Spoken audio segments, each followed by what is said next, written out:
Welcome guys to my channel. आज हम आपसे बात करेंगे एसएससी स्टेनोग्राफर जो 2019 में वैकेंसी निकली थी उसकी कट ऑफ के बारे में। आपकी वैकेंसी इंक्रीज होगी या नहीं इसके बारे में बात करेंगे। स्किल कब से होगा आपका एक्सपेक्टेड वैकेंसी, मतलब जो 2020 में फॉर्म निकला है जिसका एग्ज़ाम है आपका 29 मार्च टू 31 मार्च को, तो उसमें एक्सपेक्टेड वैकेंसी कितनी हो सकती है, क्योंकि इस बार वैकेंसी बहुत कम थी और हमें अब स्किल की प्रैक्टिस करनी चाहिए या नहीं, क्योंकि आपका देखिए रिजल्ट भी आपका उसी टाइम आ रहा है और स्किल भी आपका लगभग उसी टाइम ही है। रिजल्ट मतलब जो 19 की वैकेंसी है उसका रिजल्ट, और जो एग्ज़ाम है आपका स्किल नहीं है एग्ज़ाम 29 टू 31 मार्च जो एग्ज़ाम था दोनों आसपास ही है, ठीक है। और अगर आपको कोई भी नोट्स चाहिए, देखिए मेरे पास शॉर्ट हैंड की नोट्स हैं, हैंड रिटन नोट्स हैं। अगर आपको चाहिए तो आप मुझे बता दीजिएगा कमेंट सेक्शन में, तो मैं उसकी पीडीएफ बना के आपको प्रोवाइड कर दूंगा, जिससे आप अपनी प्रिपरेशन ईजिली कर सकते हैं। क्योंकि हैंड रिटन नोट्स हैं, अगर आपने स्टेनो बिल्कुल आप उस बुक को पूरे नोट्स को कंप्लीट करने में 2 मंथ्स के अंदर पूरे कंप्लीट कर देंगे ईजिली, और जिसको आपको उसका पूरा बेसिक आ जाएगा, फिर आपकी सिर्फ प्रैक्टिस इंक्रीज रह जाएगी और आप सीख भी चुके हैं, तो रूल्स रिवाइज करने के लिए वो आपके लिए बहुत ईजिली रहेगा, अच्छे फॉर्मेट में है, ठीक है। अब हम आगे शुरू करते हैं अपनी वीडियो, और अभी तक चैनल सब्सक्राइब नहीं किया तो जल्दी सब्सक्राइब कर लीजिए, मैं आपके लिए ऐसे इंपॉर्टेंट इन्फॉर्मेशन लाता रहता हूँ। चलिए शुरू करते हैं। देखिए वैकेंसी इंक्रीज होगी या नहीं, पहला क्वेश्चन तो आप सबका बहुत यही आ रहा है कि सर हमारी वैकेंसी इंक्रीज होगी या नहीं। पूरे चांसेस हैं कि वैकेंसी इंक्रीज हो सकती है, क्योंकि देखिए वैकेंसी कितनी है हमारी 457 वैकेंसी है जो अभी निकली है टेंटेटिव, मतलब इतनी कम वैकेंसीज पे उन्होंने भर्ती निकाली है, जिसमें 15 तो ग्रेड सी की कट ऑफ है, मतलब ग्रेड सी की वैकेंसी है। जब 15 ही ग्रेड सी की वैकेंसी होंगी तो कट ऑफ तो हाई जाने के ऑटोमेटिक ही चांसेस हैं, क्योंकि 442 वैकेंसी सिर्फ आपकी ग्रेड डी में है, जहां वो हर ईयर्स आपकी 1,500 के आसपास वैकेंसी निकलती थी, ये आप सबको पता ही होगा। पर अब की बार वैकेंसी 500 रह गई, मतलब 1/3 वैकेंसी ही रह गई। तो अगर वैकेंसी 1/3 रह जाती है तो बहुत इंपैक्ट पड़ता है, जो कट ऑफ जाती है उस पर बहुत इंपैक्ट पड़ता है। ये भी आगे मैं बताता हूँ, उससे पहले तो ये ध्यान रखिए वैकेंसी इंक्रीज होने के पूरे चांसेस है। वैकेंसी इंक्रीज होगी तो ऑटोमेटिकली कट ऑफ आपके डाउन जाने के चांसेस रहेंगे, पर अगर मान लीजिए वैकेंसी इंक्रीज नहीं होती है तो कट ऑफ ऑटोमेटिकली हाई जाएगी, उसे कोई नहीं रोक सकता हाई जाने से। कितनी भी एक्सपेक्टेड कर लीजिए, ग्रेड सी की कट ऑफ आपकी 150 प्लस ही जाएगी, जिसके मार्क्स रॉ में 150 प्लस आएंगे वही ग्रेड सी के लिए एलिजिबल रहेगा। क्योंकि बच्चे पूछ रहे सर हमारे 140 है 137 है, उनका ग्रेड सी में कुछ नहीं होने वाला, क्योंकि हाईएस्ट मार्क्स आपके 170 तक जाते हैं, ये ध्यान रखिए, ठीक है। एक क्वेश्चन आपका ये हो गया। दूसरा स्किल कब होगा ये भी मैं आपको बता देता हूं।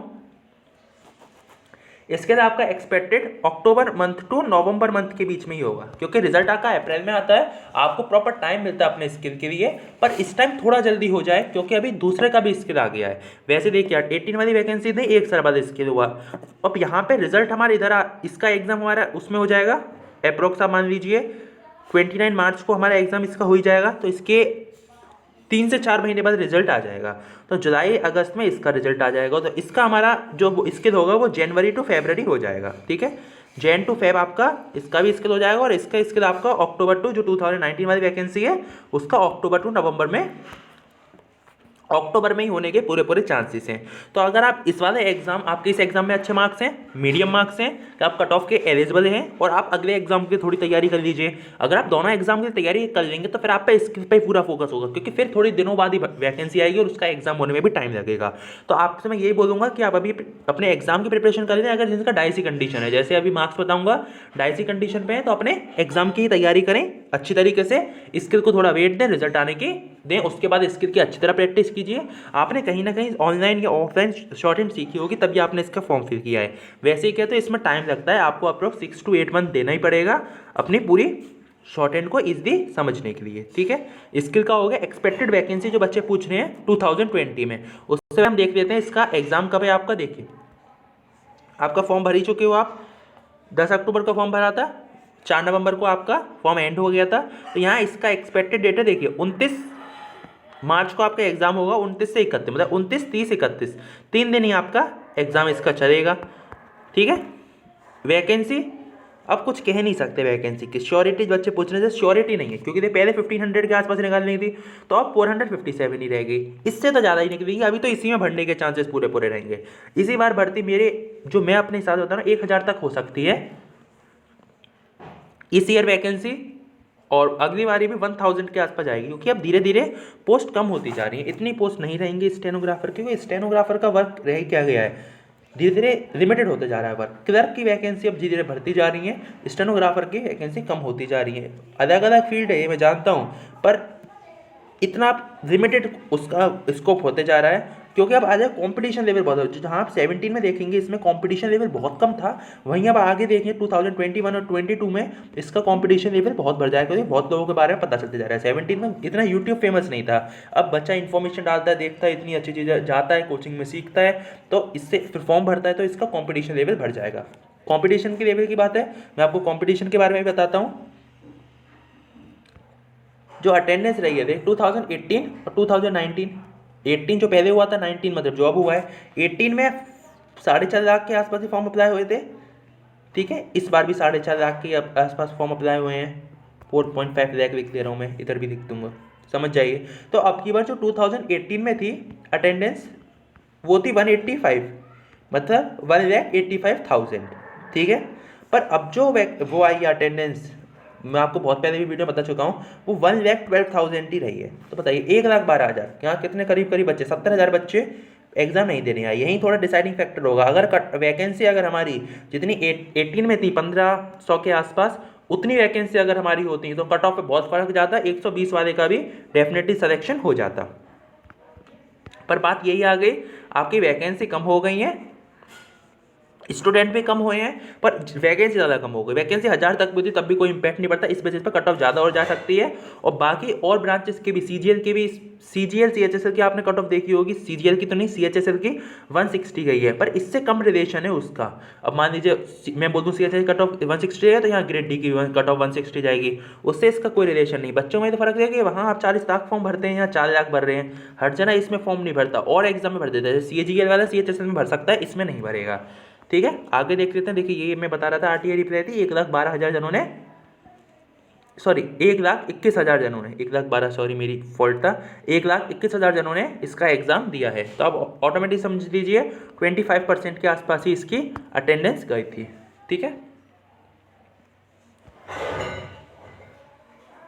अब आगे हम इसके कट ऑफ से रिलेटेड बात करते हैं। आप सब बहुत डाउट में है, अभी यही आ रहा है कि आप सब डाउट में, क्योंकि पूछ क्या रहे हो आप, सर हम स्किल की प्रिपरेशन करें या अपने एग्जाम की प्रिपेयर करें, इसी चीज़ में डाउट है। तो मैं आप बता देता हूँ, अगर आपके 150 प्लस मार्क्स हैं तो आपका ग्रेड सी में आ जाएगा स्किल के लिए कॉल, ये पक्का है, ठीक है। ग्रेड सी में आपका स्किल के लिए थोड़ा पक्का, अच्छी तरह देख देते हैं हम, 150 पे आपका ग्रेड सी में डेफिनेटली आ जाएगा, ठीक है। अगर आपको ग्रेड, ये जनरल का बता रहा हूँ, 1-2 नंबर ओबीसी कम कर दे, बाकी 5-6 नंबर अपना एससी कम कर सकता है। अगर आपका रॉ मार्क्स 128 to 130 बनना है तो आप प्रिपेयर कीजिए ग्रेड डी के लिए। अगर वैकेंसी इंक्रीज नहीं होती, मैं तब ये बता रहा हूँ, 150 प्लस सी के लिए, 128 to 130 डी के लिए। नॉर्मलाइजेशन के बाद ये मार्क्स आपके अप्रॉक्स 140 प्लस हो जाएंगे, और इतने पे ग्रेड डी में फाइनल सिलेक्शन हो जाता है। क्योंकि देखिए स्किल की कट ऑफ हमेशा कम जाती है, पहले भी देखा होगा स्किल की कट ऑफ 134 गई थी, पर जब होते होते इसकी कट ऑफ बहुत बढ़ जाती है, 144 के आसपास चली गई थी। तो आप अपने आप ही समझ सकते हैं इसकी कट ऑफ कितनी हाई चली जाती है। हमें ये भी देखना है फाइनल सिलेक्शन में, यहीं इसके में प्रिपरेशन करते रहे, आगे कुछ नहीं हो पाएगा हमारा। तो प्रिपेयर करते रहिए। अगर 130 प्लस है रॉ में, फाइनल तक आपका हो सकता है, वैकेंसी इंक्रीज होते ही आपका डेफिनेटली सिलेक्शन हो जाएगा, और इंक्रीज भी होगी, ये बात नहीं, हर बार हो ही जाती है थोड़ी बहुत इंक्रीज, ठीक है। फाइनल कट ऑफ क्योंकि रॉ 145 आएगी, 145 से कम तो जानी नहीं फाइनल नॉर्मलाइज कट ऑफ, ठीक है। नॉर्मलाइजेशन कट ऑफ इतनी जाएगी। सो अब मैं बता दे रहा हूँ, अगर सी से हैं 150 नंबर लाइए, अगर डी से आप डी के क्लियर करना है 130 नंबर लाइए, इतने तो होने ही चाहिए। इससे कम वालों को फाइनल सिलेक्शन होने का बहुत कम चांसेस रहेगा, वैकेंसी इंक्रीज हो या नहीं हो, इससे कम पे आपका सिलेक्शन नहीं हो पाएगा, फाइनल यही जाएगी, ठीक है। और अगर वैकेंसी मान लीजिए इंक्रीज हो जाती है, एक संग 15 से वैकेंसी आपकी हो जाए 25, 120, इसी के मिड रेंज में रॉ मार्क्स वाले का आराम से आ जाएगा। तो वैकेंसी इंक्रीज पे पूरा डिपेंडेंट पड़ेगा, और ये मैं श्योरिटी से तो कह नहीं सकता कि वैकेंसी इंक्रीज होंगी या नहीं, ये मेरी एक्सपेक्टेड मैं सोच रहा हूँ वही हो सकता है, ठीक है। आप अपने एग्जाम की प्रिपरेशन करते रहिए, अब ज़्यादा टाइम नहीं बचा है, अप्रॉक्स 2 मंथ के आसपास ये आपका नेक्स्ट एग्जाम का टाइम है। इंग्लिश प्रिपेयर करते रहिए, क्योंकि शिफ्ट बता दूँ 23rd की फर्स्ट शिफ्ट ये सबसे हार्ड शिफ्ट मानी गई है, इसी में बच्चों को सबसे कम मार्क्स आ रहे हैं, रॉ मार्क्स सबसे कम इसी में ही है, वहीं 22 वालों में ज़्यादा मार्क्स आ रहे हैं तो पेपर में थोड़ा बहुत इसी में फर्क था, क्योंकि इस शिफ्ट में आपकी इंग्लिश थोड़ी हार्ड हो गई थी और जीके थोड़ी हार्ड हो गई थी। एवरेज अटेम्प्ट भी आपके बार बच्चों को थोड़ा कम ही गया है, क्योंकि रीजनिंग का लेवल हाई हो गया है और थोड़ा इंग्लिश में पैराग्राफ भी थोड़े हाई हो गए थे।